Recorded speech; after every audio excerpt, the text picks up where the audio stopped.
Здраво, другарчиња! Денес ќе научиме нешто многу интересно.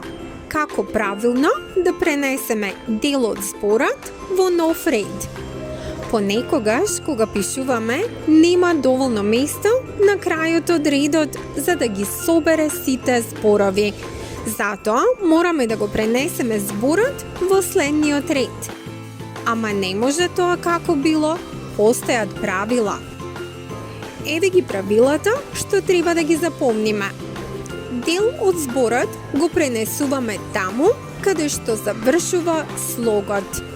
Пример: учител, учител.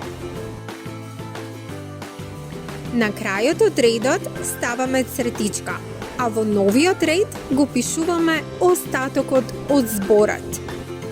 Мама. Никогаш не пренесувај една буква сама. Исто така, не оставај една буква сама во редот. Д, Е, Т, Е. Ете, тоа е неправилно. Правилно ќе биде Д, Т. Значи го делиме зборот дете на два слогови. Д, Т. Ајде да видиме уште неколку примери со боички и звуци. Прозор, прозор. Светло, светло. Книга, книга.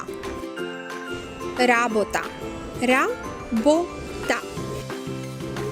Браво, деца! Денес научивме како правилно се пренесува дел од зборот. Запомнете, пренесуваме само слог по слог. Не оставаме една буква сама. И секогаш ставаме цртичка. А сега вие пробајте дома. Напишете неколку зборови и обидете се да ги пренесете правилно. До следниот пат учете, смејте се и пишувајте правилно. Чао, другарчиња!